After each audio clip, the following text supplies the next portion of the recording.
가슴이 먹먹하고 팔이 저릿하며 숨이 조금씩 가빠지기 시작합니다. 그런데 주변엔 아무도 없습니다. 그렇게 1분, 2분 시간이 흘러갑니다. 이 상황 정말로 영화 속 이야기일까요? 아닙니다. 이건 지금 이 순간에도 전국 어딘가에서 실제로 일어나고 있는 상황입니다. 특히 혼자 지내시는 분들 또는 잠시 가족이 자리를 비운 틈에 이런 일이 찾아온다면 어떡하시겠습니까? 심장마비는 대개 조용히 아주 교묘하게 다가옵니다. 갑자기 쓰러지며 끝이 나는 것이 아니라 분명한 신호를 보냅니다. 문제는 이 신호를 놓치고 괜찮겠지 하고 넘기는 순간 골든 타임은 사라지고 맙니다. 그리고 이 5분, 10분이 생사를 나누게 됩니다. 이 이야기를 시작하며 제가 꼭 전하고 싶은 사실이 하나 있습니다. 심장마비는 그날을 갑자기 결정하지 않습니다. 오히려 우리의 준비하지 않음이 그날을 결정짓습니다. 최근에 있었던 이야기입니다. 73세 조대현 씨는 평소 혈압이 조금 높았지만 특별한 질병 없이 건강한 생활을 하고 계셨습니다. 그런데 어느 오후 혼자 거실에서 책을 읽던 중 갑자기 가슴에 묘한 압박감을 느끼셨습니다. 숨이 조금 답답했고 손에는 식은땀이 맺히기 시작했지요. 처음에는 에이, 그냥 긴장해서 그렇겠지 하며 책을 덮고 소파에 눕고 말았습니다. 하지만 증상은 점점 더 심해졌고 결국 조 씨는 의식을 잃기 직전에서야 119에 전화를 걸었습니다. 다행히 구급대가 빨리 도착했고 큰 위기는 넘기셨지만 병원에서 확인한 결과 심장 근육의 일부가 이미 손상된 상태였습니다. 골든타임을 단 10분 넘겼을 뿐인데 말입니다. 여기서 우리가 꼭 짚고 넘어가야 할 사실이 있습니다. 대부분의 심장마비는 갑자기 숨이 멎고 쓰러지고 곧바로 죽음에 이르는 순간의 사고처럼 생각하시는 경우가 많습니다. 하지만 실제로는 그렇지 않습니다. 실제 심장마비 환자의 70% 이상이 증상이 시작된 뒤에도 10분 이상 생존이 가능한 시간을 가집니다. 이 시간 바로 골든타임입니다. 문제는 이 시간 동안 우리가 무엇을 하느냐입니다. 아무것도 하지 않거나 잘못된 행동을 하게 되면 살아날 수 있었던 기회를 스스로 놓치게 됩니다. 특히 혼자 계시는 분들은 선택지가 단 한 가지밖에 없습니다. 바로 본인이 제대로 된 대응을 할 수 있느냐입니다. 여기서 누군가가 와서 도와줄 것이다라는 막연한 기대는 상황을 더 악화시킵니다. 사실 가장 안타까운 사례는 바로 준비되지 않은 사람에게서 발생합니다. 같은 증상이 와도 어떤 분은 15분 만에 응급실로 이송돼 건강을 회복하고 어떤 분은 5분을 지체한 탓에 심장 기능의 절반을 잃고 평생 약물 치료를 받게 됩니다. 이 차이를 만드는 건 의학 지식이 아닙니다. 전문적인 훈련도 아닙니다. 그저 기억하고 있었던 몇 가지 행동일 뿐입니다. 누군가는 말합니다. 심장마비는 그냥 운 아니야? 아닙니다. 운의 문제가 아닙니다. 우리가 오늘 이 글에서 배우게 될 행동들, 그중 단 한 가지만 실천해도 생존율은 눈에 띄게 올라갑니다.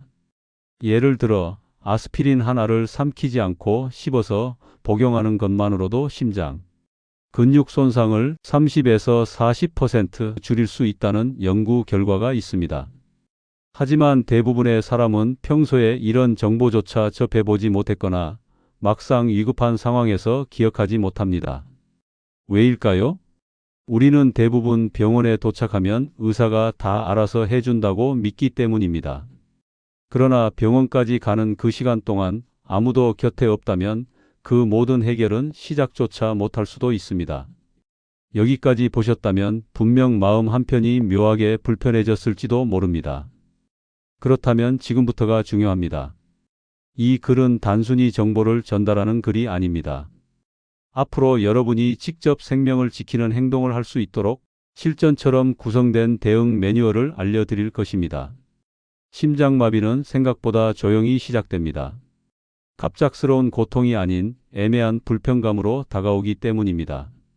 어떤 분은 속이 안 좋은 것 같다고 하시고 어떤 분은 어깨나 턱이 뻐근하다고 표현하십니다. 하지만 이 신호들이 바로 심장이 보내는 경고라면 이 첫 단계에서 어떻게 행동하시느냐가 생사를 좌우하게 됩니다. 첫 번째로 하셔야 할 일은 즉시 모든 행동을 멈추는 것입니다. 그 순간 무엇을 하고 계시든 상관없습니다. 밥을 짓고 계셨든, 마당에서 물을 주고 계셨든, 심지어 엘리베이터 안에 계셨더라도 그 자리에 멈추셔야 합니다. 증상이 시작되었을 때 계속 움직이거나 참고 견디시면 심장은 더 큰 부담을 받게 됩니다. 이미 문제가 생긴 펌프를 무리하게 작동시키는 것과 같습니다. 실제로 가장 안타까운 사례 중 하나는 신체의 경고를 무시하고 조금만 더 해보자는 생각으로 움직이다가 쓰러진 경우입니다. 유기섭 씨는 작년 여름 무더위 속에서 혼자 마당을 정리하고 계셨습니다. 오후 4시 무렵 가슴이 조금 답답하다는 생각이 드셨지만 해가 지기 전에 마무리해야지 하는 마음에 계속 일을 이어가셨습니다. 하지만 불과 5분 뒤 그는 마당 한복판에서 의식을 잃으셨습니다.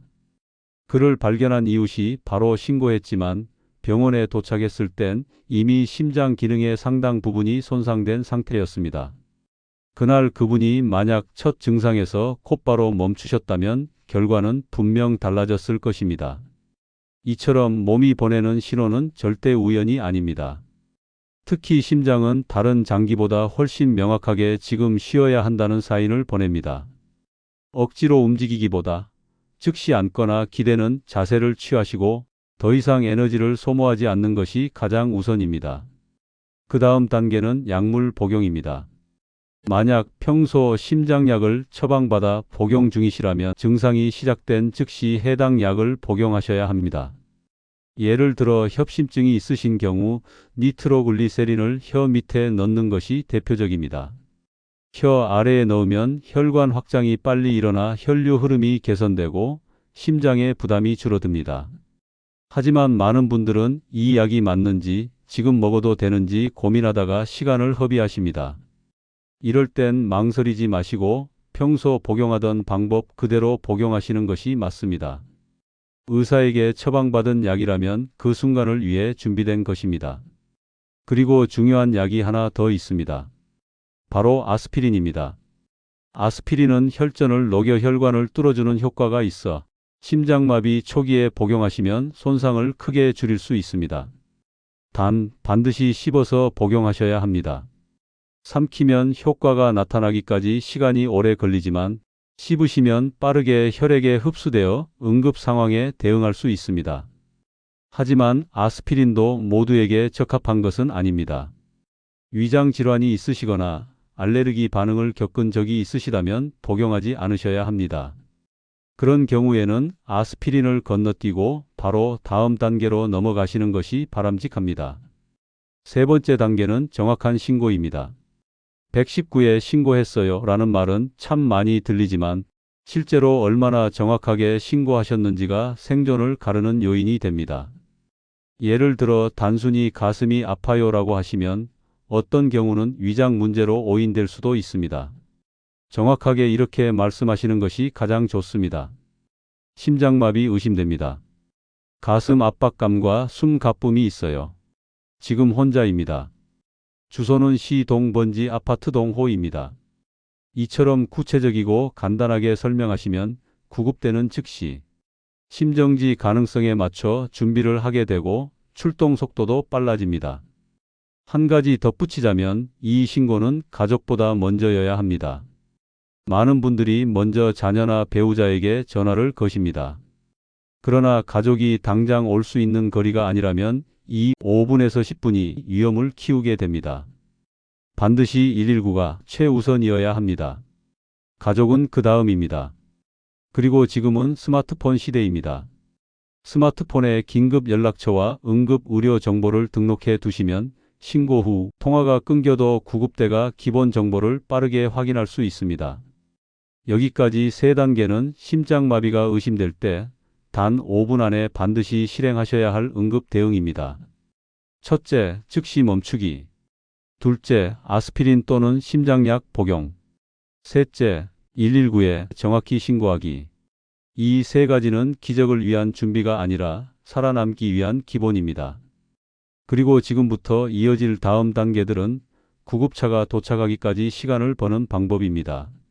기다리는 동안 무엇을 하시느냐에 따라 이후 회복 속도와 후유증의 정도가 달라질 수 있습니다.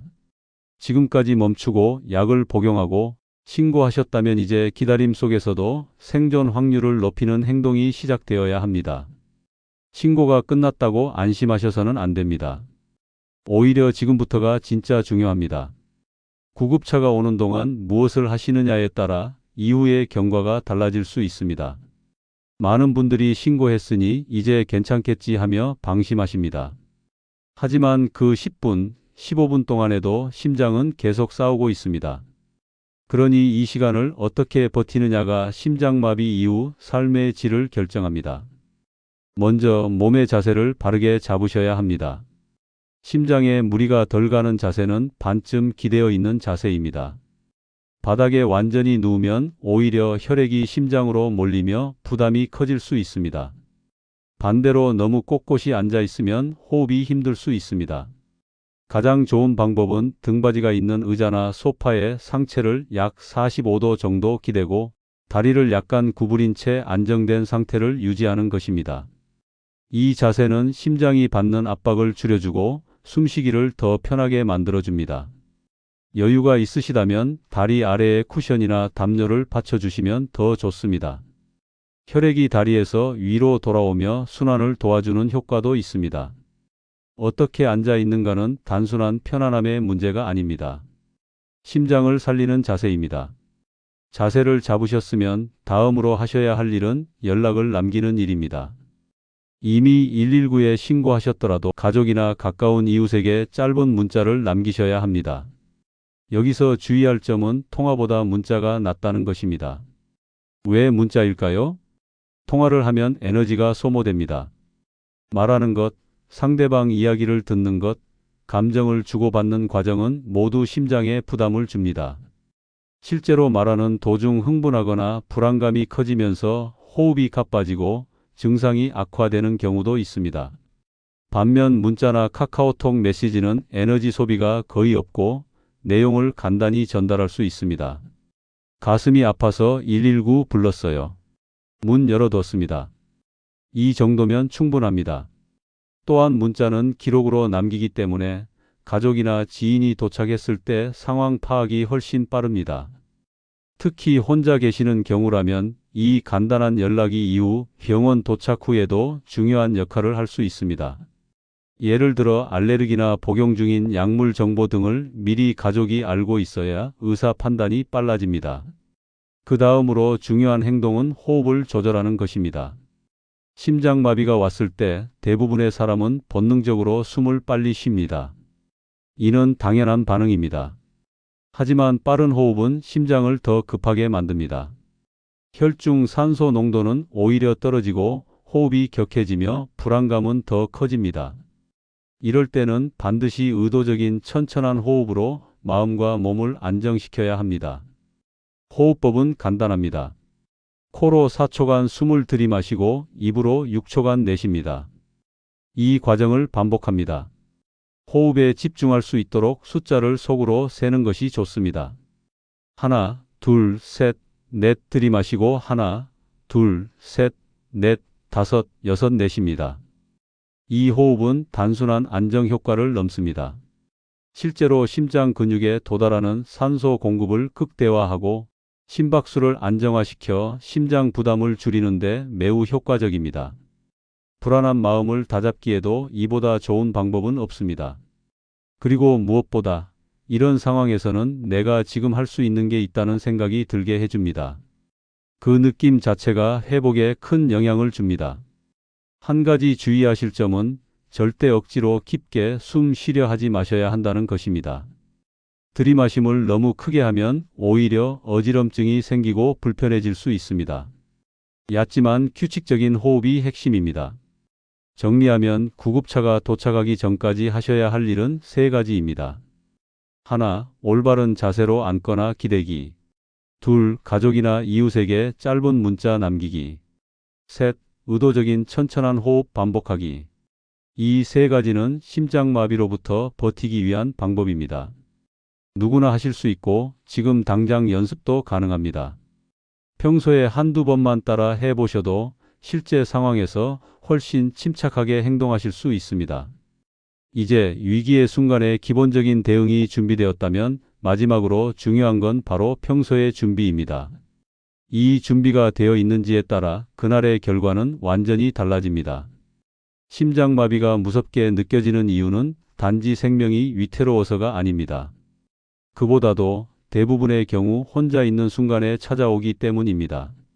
누군가 곁에 있으면 119를 대신 불러주고 다리를 받쳐주고 호흡을 유도해 줄 수도 있습니다.